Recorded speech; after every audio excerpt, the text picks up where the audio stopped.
नमस्कार, मैं इंदु सहारण साहित्यिक झरोखा चैनल पर स्वागत करती हूँ।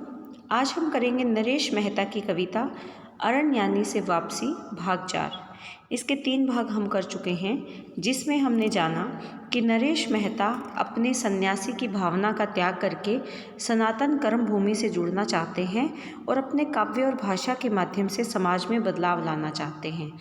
इस बदलाव के लिए वो अपने सन्यास के दौरान जो भी प्राकृतिक उपादान थे उन सब का वो त्याग करना चाहते हैं। और क्यों त्याग करना चाहते हैं? क्योंकि इस संसार रूपी बाजार में उनका कोई मूल्य नहीं है, उनका कोई औचित्य नहीं है। इसीलिए उनका त्याग करके वो अपनी कर्म भूमि से वापस जुड़ना चाहते हैं और कर्म करना चाहते हैं ताकि समाज में बदलाव लाया जा सके।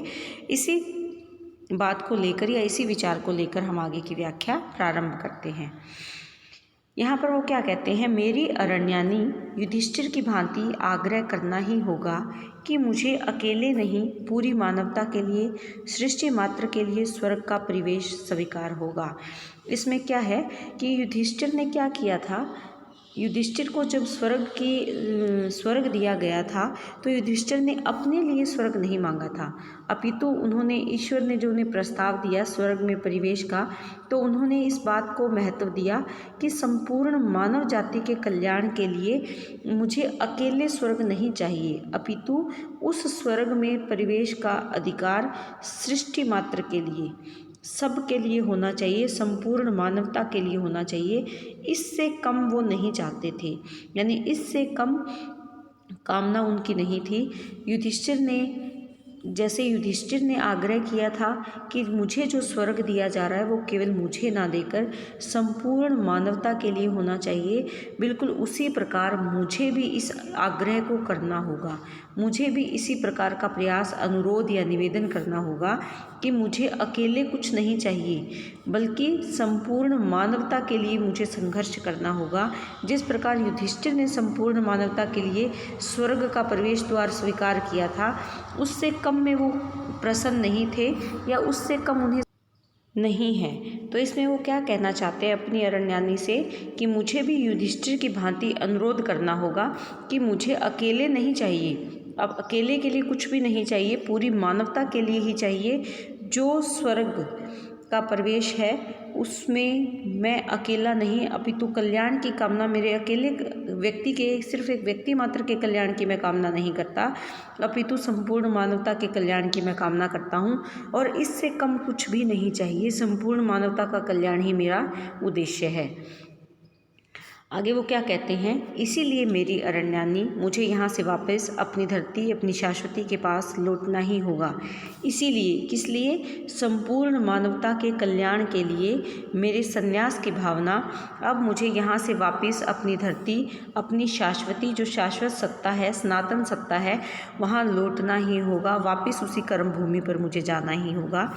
चलो मेरी वैष्णवता, लेकिन वो अकेले नहीं जाना चाहते, वो वहाँ पर अपनी वैष्णवता, अपनी पवित्रता, पावनता को लेकर जाना चाहते हैं, अपनी प्रार्थना, मेरी प्रार्थना, अपनी प्रार्थना को लेकर जाना चाहते हैं, मेरी कविता, अपनी कविता को लेकर जाना चाहते हैं और उनको कहते हैं कि चलो, उनसे आग्रह करते हैं कि तुम भी मेरे साथ चलो, इस पृथ्वी पर वनस्पतियाँ बनकर, सृष्टि की भाषा बनकर चलो।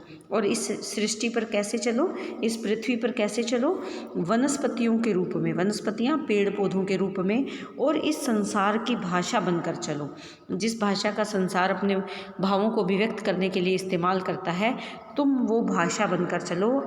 इसी के माध्यम से नया परिवर्तन लाया जा सकता है, बदलाव लाया जा सकता है।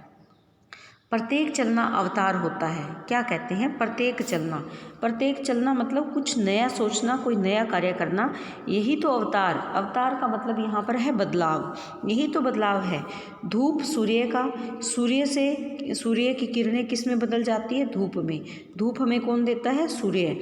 और नदियाँ बादलों का अवतार ही तो है। बादल अपने साथ जल को सम्माहित करके लेकर जाते हैं, बारिश के माध्यम से वो भूमि पर अपना जल देते हैं और उसी बारिश के जल से नदियाँ बहती है। तो बादलों का बदलाव या बादलों का अवतार क्या है? नदियाँ हैं। उसी प्रकार वो कहते हैं कि प्रत्येक कार्य बदलाव का आह्वान करे, बदलाव का माध्यम बने। सृष्टि मात्र को, मनुष्य मात्र को इतिहास और राजनीति नहीं, एक कविता चाहिए। संपूर्ण मानवता को, सृष्टि को, इस धरा को, इस सृष्टि को, मनुष्य को क्या चाहिए?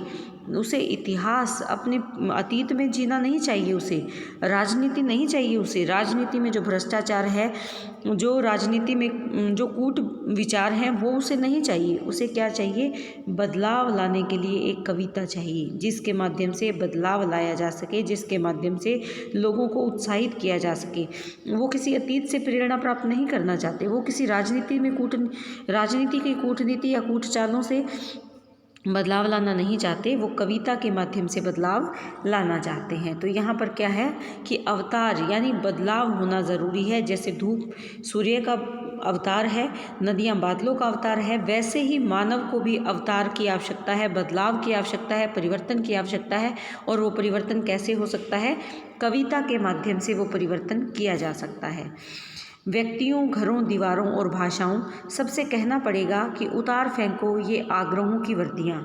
यहाँ पर वो क्या बताते हैं? व्यक्तियों, प्रत्येक व्यक्ति को, प्रत्येक घर में, प्रत्येक दीवार और भाषाओं से कहना पड़ेगा, यानी प्रत्येक व्यक्ति के घर में, दीवार पर, भाषाओं में बदलाव लाना होगा। सबसे क्या कहना पड़ेगा? उतार फेंको। ये जो तुम आग्रह करते हो, निवेदन करते हो, अनुरोध करते हो, इनकी वर्दियाँ, इनके जो तुमने वस्त्र पहन रखे हैं, जो अपने आप को दीनहीन दिखाने की तुम्हें आदत पड़ गई है, उन सबको तुम उतार फेंको। पोस्टरों के वस्त्र, पोस्टर जो जगह जगह किसी का प्रचार प्रसार करने के लिए, किसी राजनीति का या किसी व्यक्ति विशेष का प्रचार प्रसार करने के लिए, किसी एक विचारधारा का प्रचार प्रसार करने के लिए जो पोस्टर लगा रखे हैं, उनके वस्त्र तुम उतार फेंको। ये मनुष्यता के अपमान है, ये मानवता के विरुद्ध हैं। ये किसी एक व्यक्ति से जुड़े हो सकते हैं, लेकिन समाज का कल्याण इनके माध्यम से संभव नहीं है। ये मनुष्यता का अपमान है, ये मानवता का अपमान है। अर्थात क्या कहना चाहते हैं कि बदलाव किसी एक जगह पर नहीं संभव। एक व्यक्ति में सबसे पहले व्यक्ति में बदलाव करना होगा, उसके घर में बदलाव करना होगा, दीवारों पर लगे हुए विचारों को बदलना होगा, जो भाषा है उसके माध्यम से बदलाव लाना होगा। और हमने जो इन सब के माध्यम से अनुरोध करने की आदत पड़ गई है, हमारी उस आदत को बदलना होगा। जो पोस्टरों के वस्त्र प्रचार प्रसार के लिए जो हम साधन अपनाते हैं, उनको उतार फेंकना होगा। इसी से मानवता का अपमान है। मानव के विकास के लिए हमें इन सब चीज़ों का त्याग करना ही होगा। तो इसमें ये बताना चाहते हैं कि बदलाव या परिवर्तन कविता के माध्यम से लाया जा सकता है, लेकिन उसके लिए हमें अपनी पुरानी विचारधाराओं का त्याग करना ही होगा। नए विचारों के माध्यम से ही नया परिवर्तन संभव है। तो उम्मीद करती हूँ कि आप इसकी व्याख्या समझ पा रहे हैं। बहुत बहुत धन्यवाद।